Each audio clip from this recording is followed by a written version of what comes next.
ही जी घटना आहे, ही घटना सत्य आहे. गुजरातमध्ये एक मुलगा जन्माला येतो. त्याचं नाव भीषण कुमार असं असतं.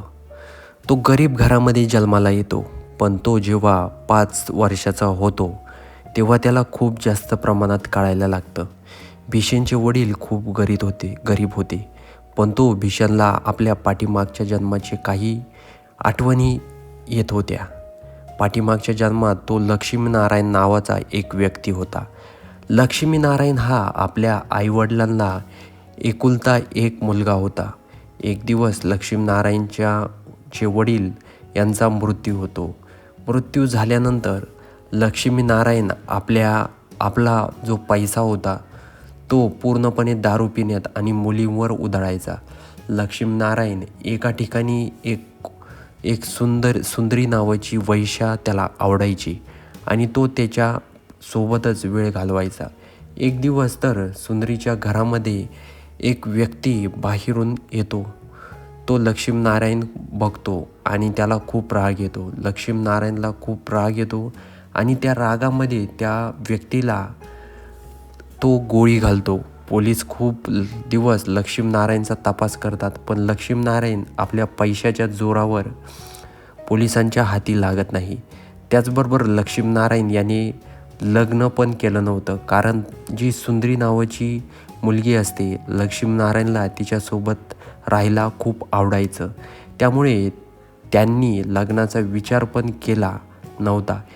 एक लक्ष्मीनारायणची एक पैसेवाला आणि एक मोठ्या घरातला व्यक्ती होता. जमीन जुमला खूप होता.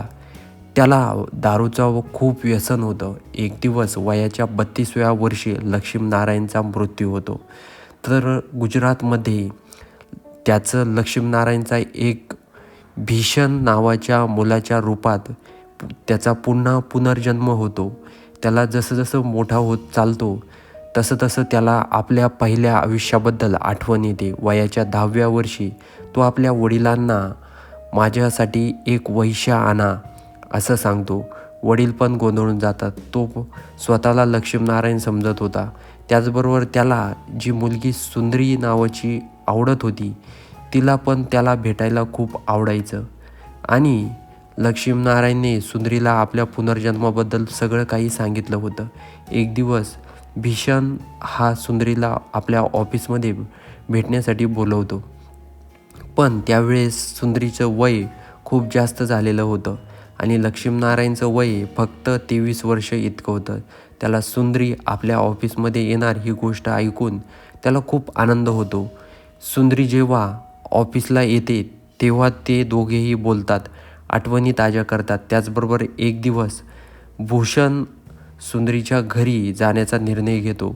त्याला खूप आनंद झालेला असतो की आपल्याला आपली सुंदरी पुन्हा मिळणार. पण जेव्हा आता सुंदरीच्या घरी तो जातो, तो दारू पिऊन गेलेला असतो. सुंदरी त्याला सांगते, तू इथं कसा काय करतोय भूषण तू? त्याचबरोबर मी तुझा लक्ष्मीनारायण आहे असं भूषण त्या सुंदरीला बोलतो आणि मला तुझ्यासोबत राहायचं आहे, संबंध बनवायचा आहे. त्यानंतर सुंदरी त्याला स्पष्ट शब्दात सांगते की माझं वय काय, तुझं वय काय, मी तुझ्या आईच्या वयात आहे, त्यामुळे माझा विषय तू सोडून दे. लक्ष्मीनारायणला खूप राग येतो आणि तो तिथून निघून जातो. त्यानंतर 2 वर्षानंतर लक्ष्मीनारायण हा एका मुलीसोबत लग्न करतो. लग्न झाल्यानंतर तो आपल्या वडिलांना खूप त्रास देतो, कारण तो एक गरीब घराण्यातला होता. जेव्हा केव्हा स्वयंपाक व्हायचा घरामध्ये तेव्हा तो घरच्यांना बोलायचा, अन्न तर माझे नोकर पण हे अन्न खात नाही. एक दिवस म्हणजेच भूषण लक्ष्मीनारायण होता. सोन्याचे शिक्के होते, ते घेऊन जायचं तो ठरवतो. लक्ष्मीनारायणच्या घरामध्ये तो घुसतो आणि ते कुठे ठेवलेलं आहे सोन्याचे शिक्के ते त्याला सगळं काही माहिती असतं. त्याबद्दल सोन्याचे शिक्केबद्दल माहिती असतं, पण त्याच्याशिवाय ते दुसरं कोणालाही माहिती नसतं. लक्ष्मीनारायणच्या घरी जाऊन ते सोन्याचे शिक्के भूषण घेऊन येतो आणि तिथून पुढे त्याची लाईफ चेंज होऊन जाते. तर मित्रहो, ही गोष्ट तुम्हाला कशी वाटली कमेंटमध्ये नक्की कळवा आणि व्हिडिओ आवडला असेल तर सर्वात आधी चॅनलला सबस्क्राईब करून घ्या. खूप ठिकाणी पुनर्जन्माच्या गोष्टी घडत असतात, त्यातली ही एक सत्य घटना आहे.